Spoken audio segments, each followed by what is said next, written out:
Good morning, ladies and gentlemen, and thank you very much, Luca and the CBC, for such a warm welcome. It's a real pleasure to be back here in this lovely community where I started. I was trying to recall last night, I think 12 years ago in Paris, when it's the first time I joined. At that time, there were no cover bonds out of any of our countries of operation. When I discussed with Luca a couple of weeks ago about the topic that I should cover today, he gave me a very rare privilege to choose it. So thinking about our challenges and priorities in EBRD, which are mostly focused on climate, inclusion, governance, at the end everything came together in one topic: how we can support more sustainable, affordable housing.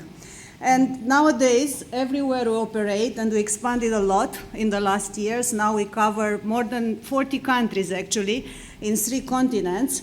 The housing issues, it's a real challenge, and it's a very urgent one. So for us, supporting affordable housing is not just a side project. It's basically, it became part of our core real estate strategy, and it's focusing on 5 pillars. So first of all, we put money and work. We are a bank, we're a development bank, and we support financing through different types of instruments, providing long-term financing, investment capital markets, in bonds, in equity, in mezzanine, so all over across the capital structure. And also we blend grants in new innovative instruments in order to deleverage, in order to reduce the risk, especially for innovative structure. And we have a great partnership with European Commission under the InvestEU framework.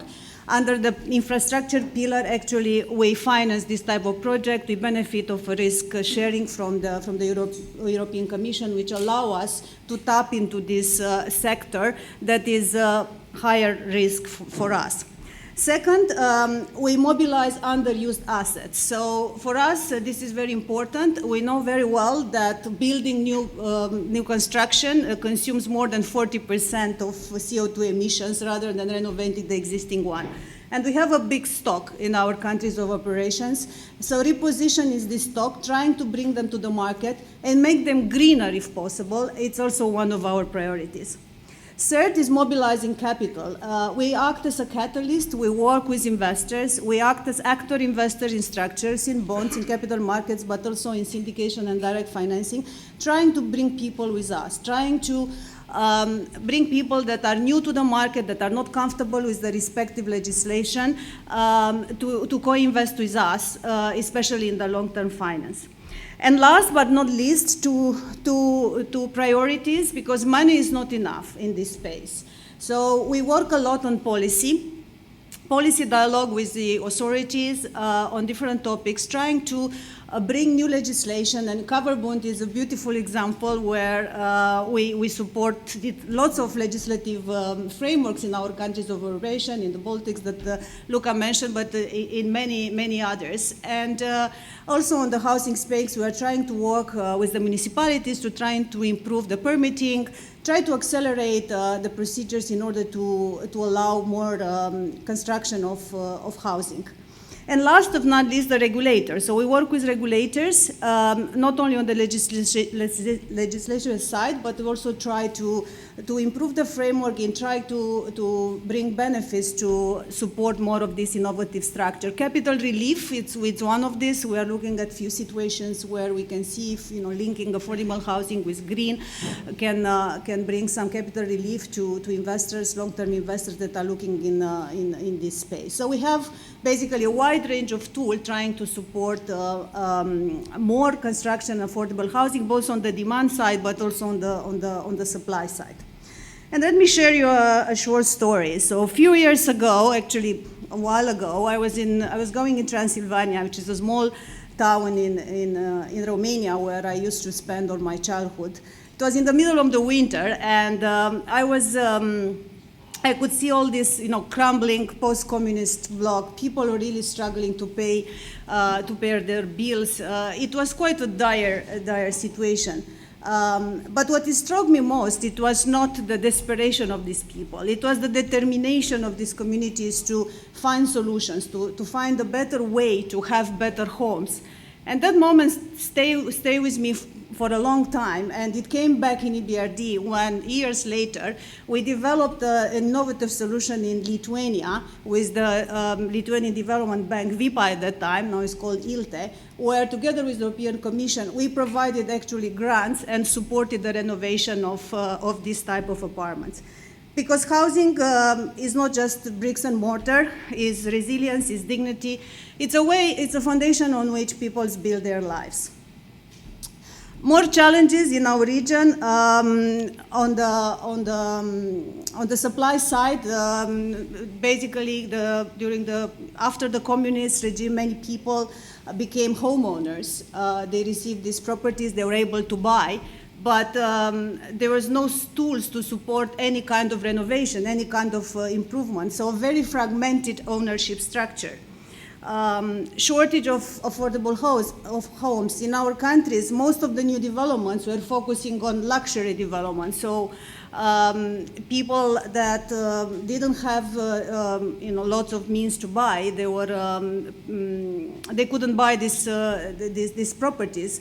We see also a generational shift. The new generation prefer to rent, not to buy. Again, there is a shortage of affordable rent. On top of it, the refugee crisis added a lot of pressure. In Poland alone, before the war in Ukraine started, this was a shortage of 1.5 million units. This was, and then on top we had a million immigrants coming from Ukraine, so 2.5 million shortage of housing just in one of the countries. There is the supply stock have been also affected by the increasing higher costs, higher inflation, and this put a lot of pressure on people's ability to buy and rent. Capital markets become challenging. If we look in our markets as a way of funding housing, even Poland, which is probably the most developed where we operate out of the 40 geographies, even there, if we look at the indicators in terms of amount of bonds to GDP, amount of covered bonds to GDP, it's still very low. So the capital markets in our regions are very shallow. Mortgage markets have been affected. The market of mortgage stock decreased from various reasons, increase in interest rate, increase in living costs, so people are actually renting more than buying new housing. The green financing is patchy. Investors are cautious. We see a lot of post-2022. We see actually a decrease in investment appetite in our region. And in general, it's too little capital allocated for innovation. And here are covered bonds, which is a beautiful tool to support housing. In the previous panel, and we discussed here a lot, we know all the benefits, so I'm not going to go into that. We're very proud of what we have achieved in the covered bond space. We worked in many legislation. Many of these discussions on new legislative started actually in ECBC forums. I remember over the years that I was discussing with some regulators from different countries, and the ideas started actually here. And I think Bulgaria, that I have Rada here, my colleague that covers the capital market from EBRD, started actually in one of the ECBC. I remember it was many years ago, and I'm very happy now to hear that the legislation is finally in place, and moreover, it's also cover multiple jurisdictions, which is quite innovative. So invested more than $1 billion in covered bonds in our region. This is part of a $5 billion issuances, and our legislation, the countries where we supported the legislation generated about 21 billion of covered bond issues, which, okay, if we compare with the 2 trillion that was mentioned earlier, might be look very little, but for our countries it's a big step forward, considering that 10 years ago we didn't have almost any covered bond. I'm going to just mention a few examples of housing projects that we've done in our region. The one in Lithuania I mentioned, it's a very innovative one. We're very proud. We worked first on initial loan to VIPA with the support of the European Commission, whereby we supported the homeowners for the renovation. Then we followed by another loan. in the similar manner. So we invested more than 100 million in this structure. And based on this success, then we work with a local bank where we provided a junior tranche of a securitization. So we became a bit more innovative, and also we had a bit increasing our risk appetite. This generated about 76% of savings for these people on that apartment, which is quite remarkable. In Greece, we partnered with one of the leading developers, and we bought a portfolio of idle assets of Alpha Bank that was basically not used for many, many years. They were part of the repossession tools, and together we renovate and then we put them on use through leases and also sales. So again, it was a combination of retrofit and green financing. In Czechia, we partner with Heimstaden, one of the leading investors in this space, and we renovate again a stock of old apartments that generate about 60% energy savings. In Poland, we developed the first residential for rent product. This was something very new at the time in Poland 3 years ago. There were hardly any investors looking at this space. Now it's very big, and we managed to mobilize more investors and also make the commercial banks comfortable to invest this space. We also have an agreement with Habitat for Humanity trying to support vulnerable families to have access to more social leasing. So in conclusion, housing for us is not just a side project, it's indeed a strategic priority. We invested more than 500 million directly in housing projects, mostly in Poland, but also in other countries in Central Europe. We are very proud to be complementary to European tools like European Innovation Fund, Social Climate Fund, but we need to act fast and we need to act now. The key factor for success is, from our point of view, is the public-private partnership. It's very important to partner with the public and bring together the private sector.